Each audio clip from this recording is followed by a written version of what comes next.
Bonjour, bonjour. Je suis ici avec Marc-Antoine Burgener, qui est à son compte depuis qu'il a 23 ans. Il a fait HEC, il a bossé dans la banque. Il s'est dit, c'est peut-être pas totalement pour moi, mais il a pris ce qu'il pouvait prendre et aujourd'hui, il est entrepreneur. Il a 2 entreprises, il a aidé d'autres entreprises à se lancer. Entre autres, tu fais WEPS, c'est...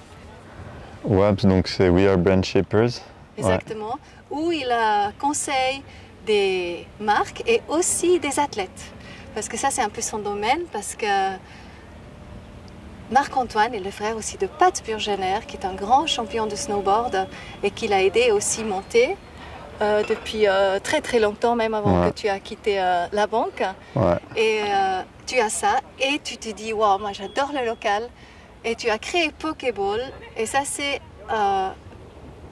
comment on peut dire ça? C'est un take-away. Ça s'appelle le spot du coup, mais c'est un take-away de Pokéball, exact. D'accord, c'est un Pokéball, c'est en fait des bols, des plats avec du riz et puis plein d'ingrédients qui viennent exclusivement de la région. Donc chaque producteur de tout ce qui se retrouve dedans est connu à toi. Par contre, le riz, il ne vient pas de Suisse. Non, pas le riz, mais le quinoa, oui. Oui, le quinoa, c'est extraordinaire. Donc, je me réjouis beaucoup de te rencontrer et que tu nous racontes un petit peu déjà ce changement, en fait, d'avoir lancé, d'avoir osé à te lancer. Comment c'est arrivé? À vrai dire... On peut juste dire aussi que toute ta famille est très dans l'entrepreneuriat, donc tu as eu le soutien de la famille aussi, je pense. C'est vrai qu'il y a ça, je pense nos parents sont entrepreneurs, ils ont leur petite entreprise et du coup c'est vrai que je pense que ça inspire les enfants déjà, cet aspect-là.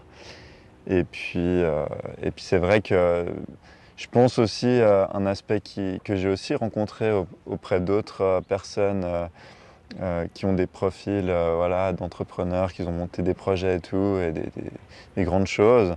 C'est aussi, je pense, un aspect aussi de sécurité qui est assez important, où c'est vrai que nos parents, on a eu de la chance quand même qu'on était dans un milieu où on manquait de rien, on peut le dire. Et puis en tout cas, surtout, je pense que l'aspect le plus important, c'est d'avoir une impression qu'on ne manque pas de quelque chose, qu'on est toujours dans la détresse, etc. Parce qu'à mon avis, cet aspect-là, ça peut aussi souvent traumatiser des enfants s'ils sont toujours en stress, à courir derrière l'argent, à dire « Ah mais on va pas avoir d'argent, on manque », etc.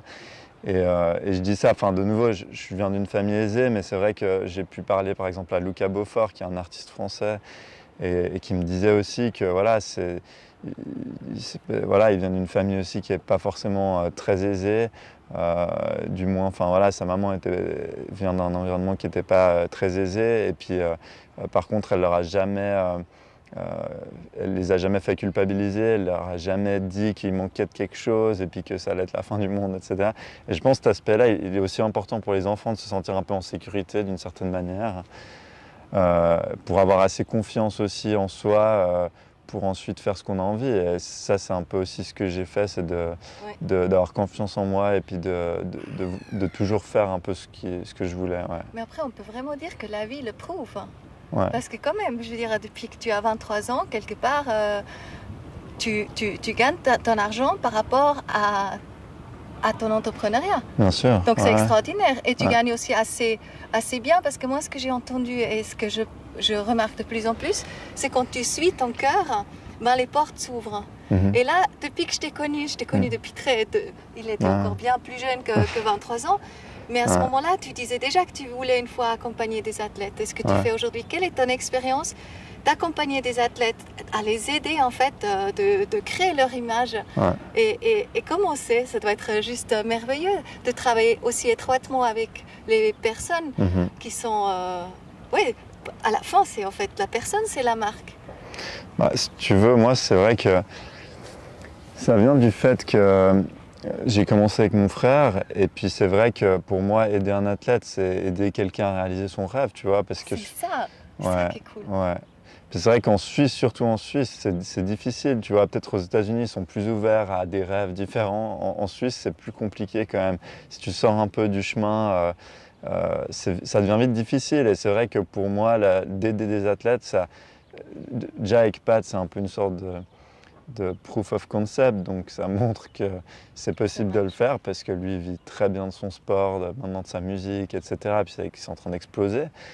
Donc c'est une preuve que ça peut marcher. Même quelqu'un qui fait du snowboard, qui est un sport, voilà, un peu à la base c'était un sport de hippie. Enfin les gens, ouais non tu fais quoi du snowboard? Non mais tu fais quoi à côté, tu vois? C'est toujours comme ça. Et qui est un brillant athlète, hein, voilà. on peut bien le dire. Hein. Bah oui, je veux dire, c'est des heures et des heures d'entraînement, on le voit courir à travers Lausanne. C'est ça, en faisant ça, en disant si tu fais bien les choses, tu peux vraiment réussir dans le domaine que tu aimes en fait. Et du coup, ouais, c'est la preuve avec Pat. Et ensuite, bah, moi, l'idée, c'est que j'ai toujours dit à tout le monde, c'est que si une personne a envie que je l'aide, je le fais avec plaisir dans la mesure de mes moyens. Et c'est un peu ce que je fais avec les autres athlètes, c'est-à-dire que s'ils veulent de l'aide et qu'ils sont vraiment motivés, ben, moi c'est avec grand plaisir que j'apporte mes compétences, mes connaissances, et puis mon réseau, enfin tout ce que j'ai pu développer durant ces années, et puis que je les aide à se développer dans leur carrière. Mais ça peut être autant un athlète qu'un musicien qu'une marque, on est d'accord? Ouais. Oui, après de nouveau, enfin, moi si tu veux, je suis nouveau dans des milieux, donc c'est-à-dire quand j'ai commencé à être manager d'athlètes, j'étais complètement débute, j'avais jamais fait ça, tu vois. Et je me suis lancé, et puis avec Pat, c'est vrai que ça a pas mal grandi. Donc maintenant, je commence à avoir un réseau assez intéressant en Suisse. Et donc tu développes tout le temps des contacts, des relations, tu travailles avec des grosses marques, c'est vachement intéressant. Donc ça, je dirais que j'ai atteint un certain niveau. Maintenant, la musique, c'était assez nouveau en 2014-2015. Mais c'est vrai que maintenant aussi, ça fait déjà un moment. Donc au final, maintenant aussi, j'ai un certain réseau dans ce milieu-là. Et puis maintenant, par exemple, je sais pas, par exemple l'art, j'ai aussi voulu un peu collaborer avec des artistes, peintres par exemple. Mais là, c'est vrai que c'est un peu plus, c'est pas mon milieu. Par contre, ça m'intéresse, j'adore l'art, tu vois. Donc ça me passionnerait de travailler avec des artistes. Mais je connais pas bien, donc il faudrait que je me forme là-dedans petit à petit et puis que je puisse les aider. Mais disons que j'ai des compétences, en tout cas de base, qui permettent d'aider n'importe quel type de profil. Y compris des marques, comme tu le disais, où là, c'est plus l'aspect marketing, on va dire. Hein. Donc, qu'est-ce que tu fais à ce moment-là? Comment tu établis quelque part, en fait, le brand autour de cet être?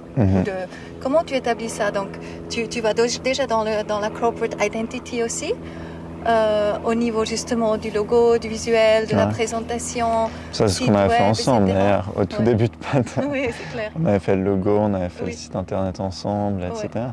Bah, c'est clair que pour moi, ça, c'est des piliers un peu. Mais tu vois, vraiment, la base, c'est vraiment de se dire, un athlète, c'est quelqu'un qui a des émotions, c'est quelqu'un qui a un caractère. Et je dirais que c'est déjà qui a une âme. Et en fait, il faut déjà retransmettre cette personne-là, donc qui c'est, pour que des gens puissent s'associer à lui, tu vois. C'est un peu une love story. C'est ça, ouais.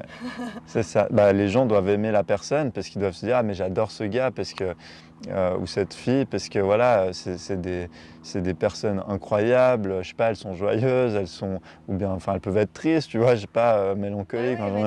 C'est une personne, captes, quoi, voilà. Dans leur authenticité. Exactement. Et c'est cette image-là qui va faire, pour finir, c'est qui ils sont vraiment, qui va Exactement. faire quand ils vont avoir du succès, qui vont être... Donc c'est magnifique comme métier, accompagner comme ça des athlètes qui suivent le rêve. Parce que c'était trop beau aussi avec Pat, le moment qu'il a commencé à vraiment aller dans la musique, parce qu'au début c'était quand même plutôt snowboard. Et là il commençait à lui-même faire des sets. Après voilà, il a son band et ça marche à fond.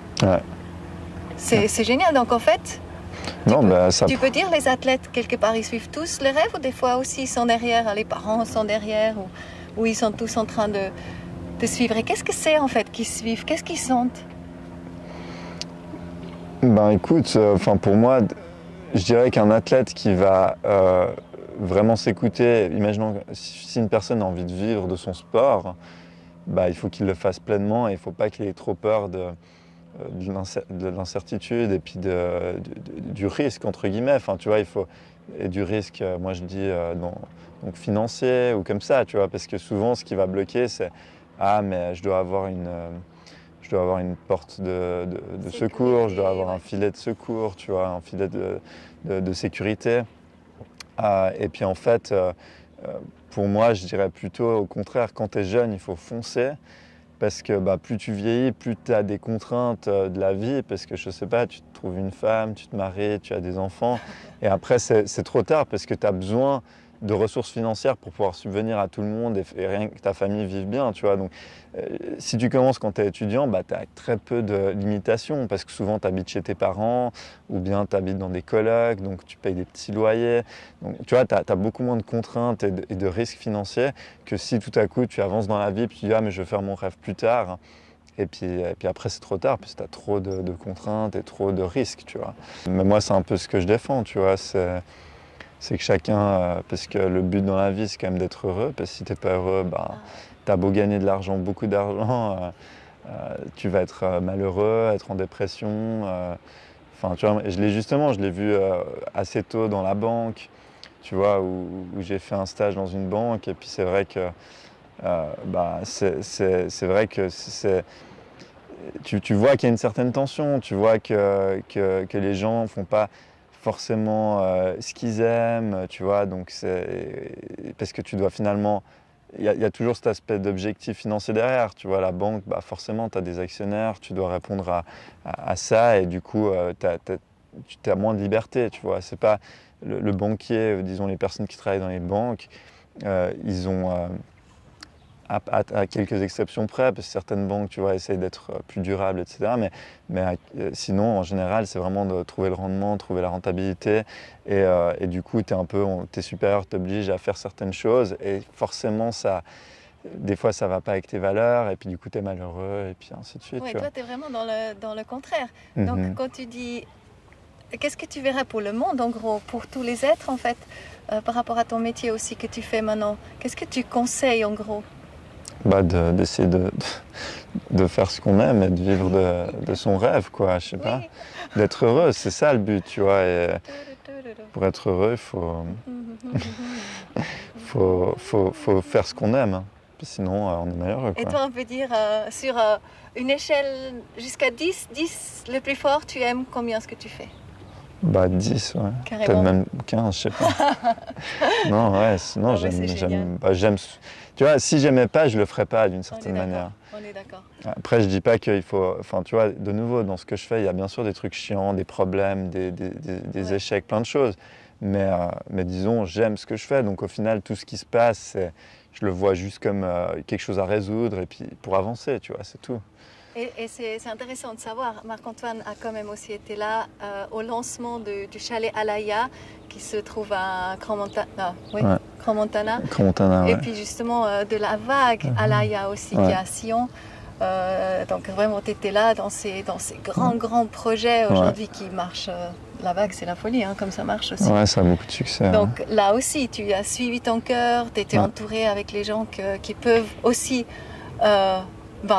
qui peuvent aussi te faire vivre en fait ce rêve. Et donc c'est vraiment encourageant. Maintenant, encore la question que j'ai, parce que tu vois, moi par exemple, ça m'intéresserait d'être avec toi maintenant. Par exemple, j'ai pas vraiment les moyens ou comme ça. Comment on fait justement? Parce que ça coûte bien sûr, tu vois. Donc comment on fait? Ou est-ce que toi tu prends à partir un certain...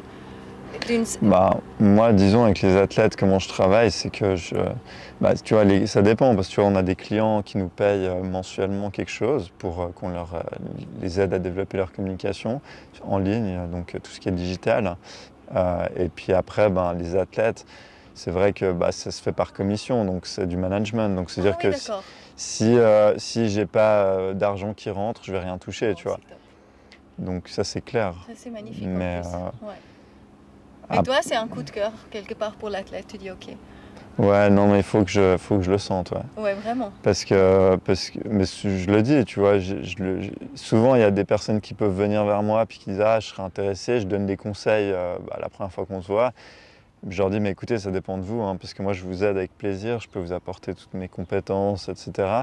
Mais ça dépend vraiment de vous à la base. Donc si vous ne faites pas le travail vous, et puis que surtout vous ne venez pas vers moi, à Marc... ah oui, c'est pas toi c'est pas moi qui vais leur... Voilà, ça t'oublie, parce que je suis pas... La motivation doit être à 1000%. Voilà. Aussi, la foi quelque part en eux, je pense, elle doit être vraiment grande de savoir qu'ils apportent quelque chose de positif, et puis que vraiment ils vont performer aussi. Ouais. Et à ce moment-là, toi, tu es Moi, je suis derrière, ouais, Tu es avec là. plaisir. Bon, génial, merci. On finit encore juste faire un petit tour avec le Pokéball parce que vraiment, donc on peut venir, c'est à la rue du Midi à Lausanne, C'est numéro ça, rue du Midi 12 à Lausanne. Ouais. 12. Ouais. Donc à midi, des fois tu es aussi par là? Exact, ouais. Ça m'arrive de servir. Disons, c'est un projet. Donc je suis avec Pauline Cassogrand qui est mon associée. Et elle, c'est elle qui gère vraiment la boutique, on va dire. Et moi, je suis plus dans l'aspect administratif et communication et stratégique du projet pour le moment. Et parce que j'ai pas beaucoup de temps, tu vois. Mais c'est vrai que ça peut m'arriver d'être sur place, de servir aussi. Bon, c'est génial. Et déjà goûté? Ouais, goûter, c'est ma cantine, tu vois, je mange tous les jours là-bas. Parce que... C'est génial. Tu sais qu'il y a du riz de canard au Tessin?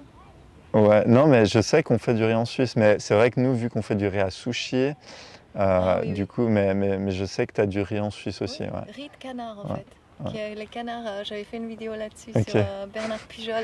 Ok. Et ouais. Bon, un grand merci. Bravo pour tout ce que tu fais. Quelle inspiration, n'est-ce pas? C'est vraiment beau. Ouais, merci à toi, Coco. Et merci pour cette belle interview. Yes. Cool.